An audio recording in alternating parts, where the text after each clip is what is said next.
Começa agora a Academia Espiritual. A Palavra de Deus fortalecendo a musculatura da nossa alma. Comunicando, Padre Júnior Pereira. Louvado seja nosso Senhor Jesus Cristo, para sempre seja louvado. Salve Maria, Mãe da Misericórdia. Estamos chegando neste sábado, dia 30 de abril de 2022, último dia desse mês, com a nossa Academia Espiritual. A Palavra de Deus fortalecendo a musculatura da nossa alma. Que alegria ter a sua companhia para este momento de reflexão e escuta da Palavra de Deus. Muito obrigado por todos que estão apoiando, divulgando, compartilhando a nossa Academia Espiritual e também deixando seu recado, sua mensagem no nosso canal ou pessoalmente falando de como tem ajudado. Isso é bom, isso nos incentiva e faz a gente perceber que vale a pena gastar tempo preparando e compartilhando essa palavra de Deus. É uma ação evangelizadora. Vamos então ao evangelho de hoje, sábado da segunda semana da Páscoa, São João capítulo 6, versículos de 16 a 21. Proclamação do Evangelho de Jesus Cristo segundo João. Glória a vós, Senhor. Naquele tempo, ao cair da tarde, os discípulos desceram ao mar. Entraram numa barca e foram em direção a Cafarnaum, do outro lado do mar. Já estava escuro e Jesus ainda não tinha vindo ao encontro deles. Soprava um vento forte e o mar estava agitado. Os discípulos tinham remado mais ou menos 5 quilômetros, quando enxergaram Jesus andando sobre as águas e aproximando-se da barca, ficaram com medo. Mas Jesus disse: "Sou eu, não tenhais medo." Quiseram então recolher Jesus na barca, mas imediatamente a barca chegou à margem para onde estavam indo. Palavra da salvação. Glória a vós, Senhor. Queridos irmãos e irmãs, esse texto é continuação do que nós ouvimos ontem, quando Jesus fez a multiplicação dos pães. Ele ainda ficou despedindo as multidões. Os outros evangelistas vão dizer que Jesus foi para o monte rezar. E os discípulos então entraram na barca para atravessar o mar, ali mais ou menos 21 quilômetros de travessia. Jesus caminha sobre as águas ao encontro dos discípulos. E este caminhar de Jesus sobre as águas é justamente para mostrar que ele é superior à natureza e para prepará-los para o discurso que vai apresentar, pois esse discurso requer uma fé além da razão. Nós vimos que a multiplicação dos pães não tem nada de partilha. Se trata sim de um milagre de Jesus, onde houve uma partilha de alguns pães e peixes ali, mas o objetivo era o milagre mesmo que Jesus fez para preparar a multidão e os discípulos, sobretudo para o discurso do pão da vida. E agora aqui Jesus também anda ao encontro dos discípulos, atravessando o mar por sobre as águas, para que eles compreendam que ele é superior a toda a natureza e para que então estejam com a mente aberta para escutar e acolher o discurso do pão da vida. Uma outra ideia que está presente nesse texto é que sempre quer mostrar Jesus realizando e cumprindo aquilo que já havia sido falado e feito no Antigo Testamento. Então, se lá no Antigo Testamento Moisés recebeu de Deus e ofereceu ao povo o maná, agora é Jesus, o novo Moisés, quem dá o pão da vida. Se lá no Antigo Testamento Moisés, com o povo de Deus, caminhou por entre o Mar Vermelho, atravessando, saindo da escravidão para a terra prometida, agora Jesus caminha sobre as águas. É Ele quem tem o poder sobre as águas para libertar o homem da realidade do pecado, da morte que o envolve. Os discípulos, na certa, entraram no mar pensando que seria uma travessia tranquila, uma viagem sem muito problema. Afinal de contas, era perto e eles já estavam acostumados com aquele trajeto. Mas o inesperado aconteceu. Diríamos em nossas palavras de hoje, deu tudo errado. De uma possibilidade de viagem tranquila, de um lugar, de um caminho conhecido, vieram tempestades e tempestades, e eles tiveram medo e quase se afundaram. Então, pensemos um pouco nisso, trazendo para a nossa vida e fazendo uma leitura espiritual. Tem momentos na vida da gente que as tempestades acontecem de uma forma terrível. Tem momentos que parece que não vamos sobreviver. A pergunta que sempre aparece: por que Jesus permite? Jesus deixou que os discípulos entrassem na barca aparentemente sozinhos. Por que Jesus permite? Porque ele, que sabia do que iria acontecer, permitiu tal coisa. Por que nós somos sacudidos por tempestades maiores que as nossas aparentes forças? O Evangelho nos dá a resposta. Nós não estamos sozinhos.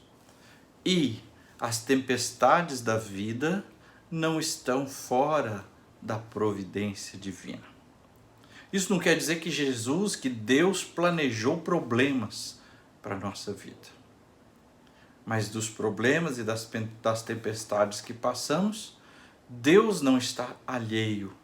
Na sua providência, Ele cuida de tudo.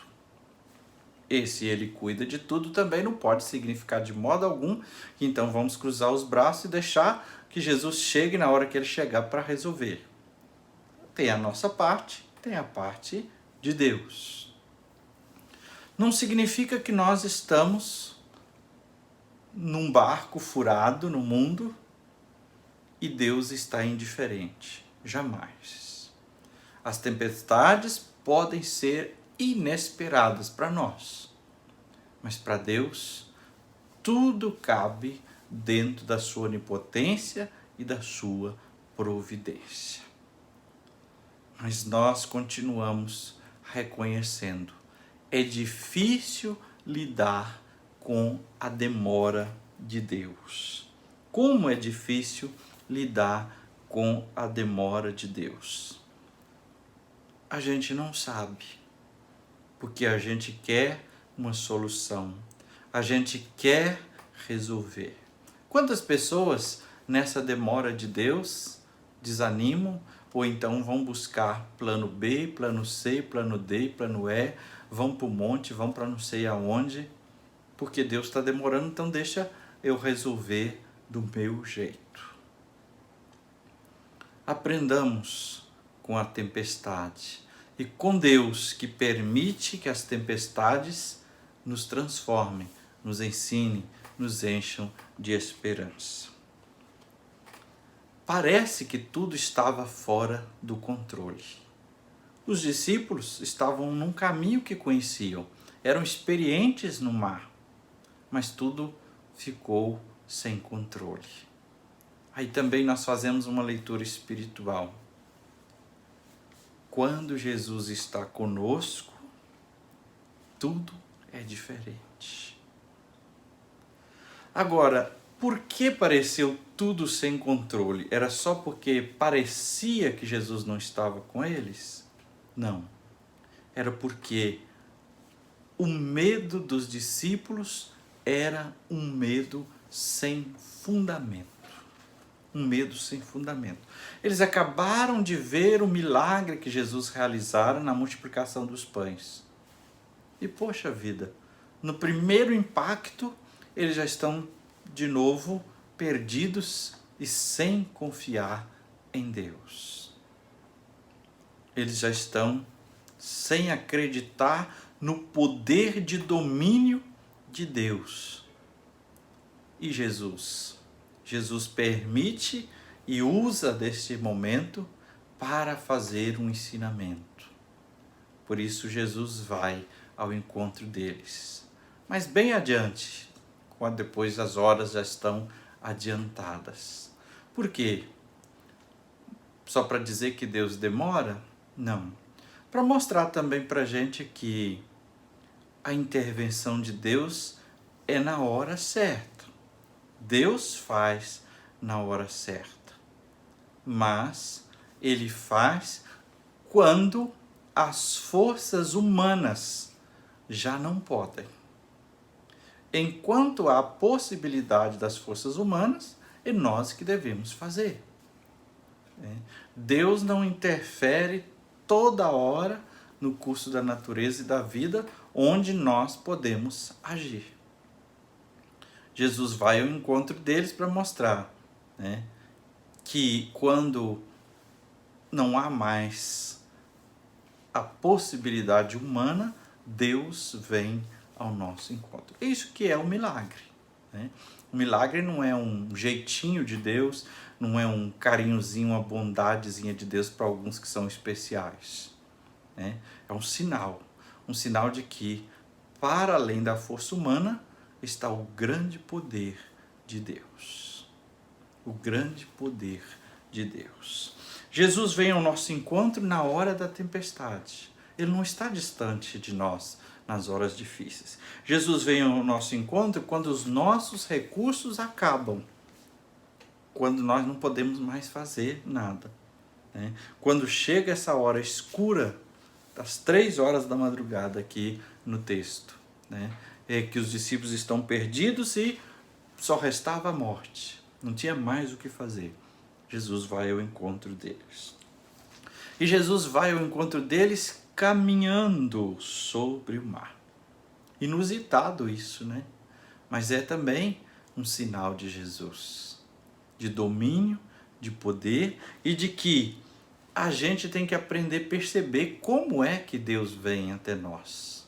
Porque tem vezes que a gente está esperando que Deus venha de um jeito e Ele vem de outro. E se a gente não percebe, a gente assusta. A gente assusta e não acolhe. Jesus usa o caminho da tempestade nas nossas vidas para chegar até nós. E para que nós possamos reconhecer que só Ele tem o poder e o domínio. E então Jesus diz para os discípulos aflitos e perdidos: sou eu. Sou eu. É Jesus que vem ao encontro. E mais, quando eles estão ali aflitos, antes mesmo de parar o vento e a tempestade, São João diz que Jesus fala com os discípulos: não tenhais medo. Sou eu, não tenhais medo. Essas palavras de Jesus precisam cair ao nosso coração. Pode ser que, ouvindo essa reflexão hoje, você esteja vivendo uma grande tempestade na sua vida. Mas tenha certeza, Ele está contigo. Ele vem ao seu encontro. Ele diz: não tenhais medo. Vamos agora à nossa academia espiritual. 3 passos para nos ajudar a rezar essa palavra que acabamos de ouvir e meditar. O alongamento, o aquecimento e o treinamento. Para o momento do alongamento, convido você a se colocar na presença de Deus, invocar o Espírito Santo, pedir a sua luz, a sua unção. Quem sabe acendendo uma vela, também pode colocar uma música que te ajude a rezar. Para o segundo passo, o aquecimento, lhe proponho a partir do texto evangélico, para que a gente pense no apelo, na condição e na advertência que nos faz. Podemos dizer que hoje o apelo desse evangelho é: Jesus é maior do que tudo e ele nos chama a reconhecê-lo, a saber da sua companhia, da sua presença e a nada temer. A condição que o evangelho convida-nos a perceber: não se desesperar nas tempestades da vida. Ele, o Senhor, vem ao nosso encontro. E a advertência? É preciso crer em Jesus. No finalzinho do evangelho diz assim, que os discípulos queriam reter Jesus na barca, mas ele não permitiu. Então é preciso crer que ele está conosco, mas nós não temos posse de Jesus, nós não podemos retê-lo. Vamos agora a nosso treinamento, momento de oração. Transforma essa palavra em oração. Te pedimos, Senhor, que venha ao nosso encontro. Socorra-nos, Senhor, nas tempestades que passamos. Ajuda-nos, Senhor, a perceber que não estamos sozinhos, que o Senhor está conosco, que o Senhor vem ao nosso encontro, que o Senhor tem o poder e o domínio sobre todas as coisas. Ajuda-nos a confiar, a fazer a nossa parte, mas também esperar pelo Teu poder, pela Tua ação grandiosa. Para isso, Senhor, te pedimos, aumenta a nossa fé. Aumenta a nossa fé e a nossa esperança, para que nada nos abale, para que nada nos tire a certeza da Tua companhia, do Teu amor, da Tua presença. E te pedimos ainda, Senhor, dá-nos olhos da fé para reconhecê-lo quando vens ao nosso encontro, do modo como vens, da maneira como queres. Que não passamos despercebidos, que não deixemos, Senhor, que a Tua presença seja causa de medo, de susto, mas sim, seja alegria e vida para todos nós. Eu confio em Ti, Senhor. Eu espero em Ti e eu Te amo e preciso da Tua graça. Amém. O Senhor esteja abençoando você e sua família. Que Ele esteja acima para abençoar, atrás para guardar, à frente para guiar, ao lado para acompanhar. Que Ele volte o seu rosto e dê sua paz e sua bênção. Que ela desça abundantemente. Em nome do Pai, e do Filho, e do Espírito Santo. Amém.